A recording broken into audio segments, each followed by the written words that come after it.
Welcome once again to another 5-Minute Fights. I am Patrick Robles. He is Edge Brown. Edge, what are we doing today? Today it's going to be big George Foreman against gentleman Gerry Cooney.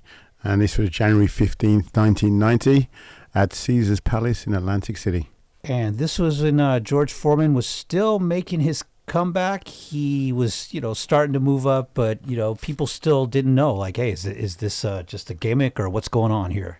Yeah, this is, he made his comeback in 1987, so this is 1990, so it's 3 years into his comeback. He had a couple of good wins, once against Dwight Muhammad Quay, and now he's taking on Gerry Cooney, who was a big puncher and a feared heavyweight.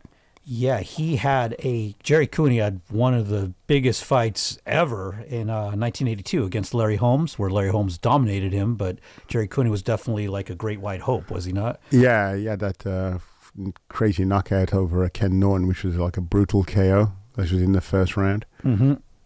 So I believe Gerry Cooney, so this is 1990. He had fought Holmes in 82. I believe he only fought once. Yeah, he was coming off a layoff after the Holmes fight. He was kind of like, he lost a little bit of momentum, and he was getting back in there, and he was offered this fight with George Foreman, and he took it.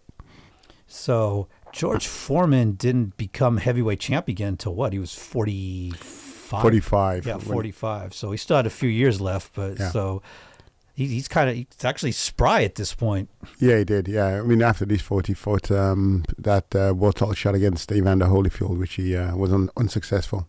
Oh, this was right before the Holyfield shot? Yes. Oh, wow. Okay. Which was just a classic fight, but one thing, George, he could box just enough, and the power absolutely, as we'll see, the power just never leaves you, or it's the last thing to go. Yeah, I was listening to once Shannon Briggs saying that when Foreman hit him, he was like getting hit by a car. Right.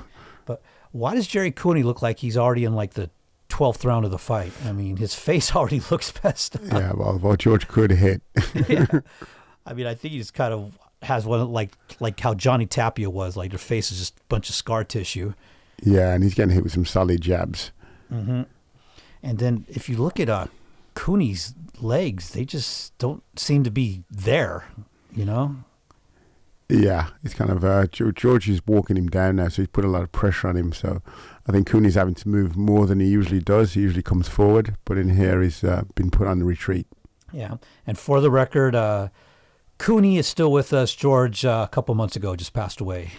Yeah, it's so sad losing Big George. Mm-hmm. And this is Caesars Palace, but this has got to be like the new Caesars Palace, because it's definitely not like the outdoor, I don't think. No, this is Caesars Palace at Atlantic City, not Las Vegas. Got it, yeah.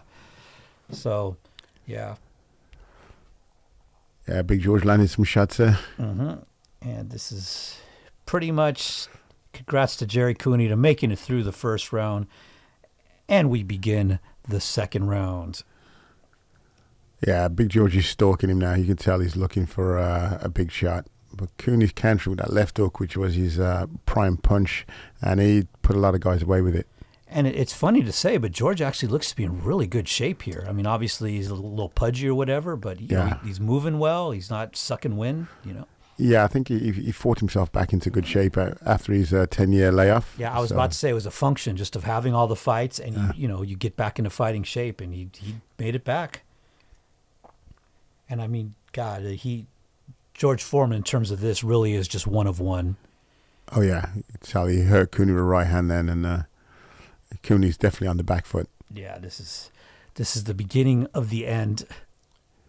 You just saw his head snap back.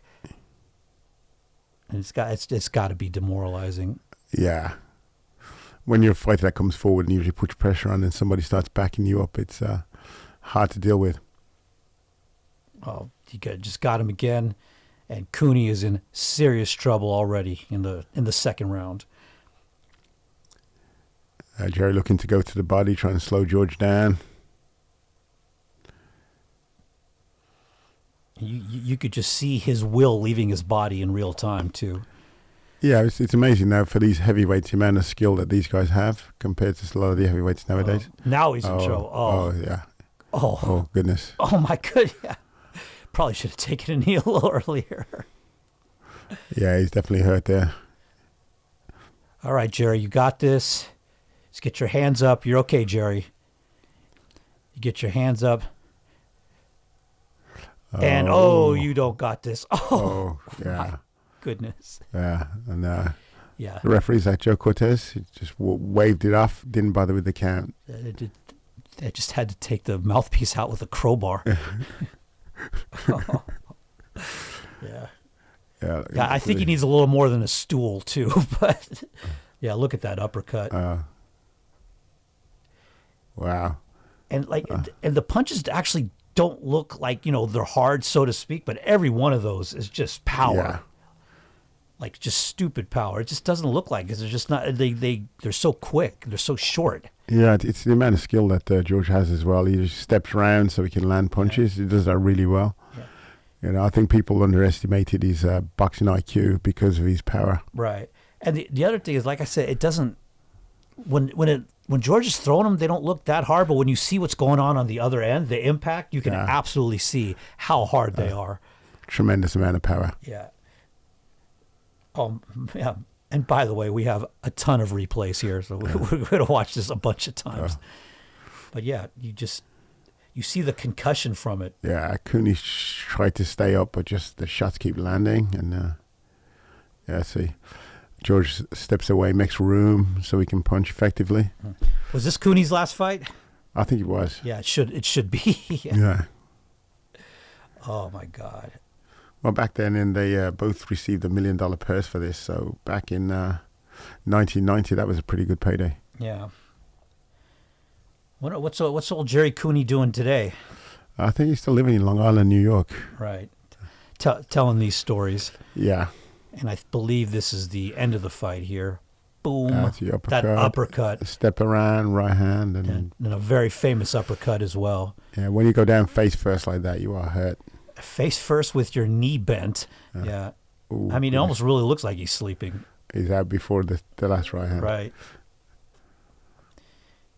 Yeah, I think the good news is, he didn't feel the last one. No, didn't see it, didn't feel it. Yeah, didn't. So it didn't hurt.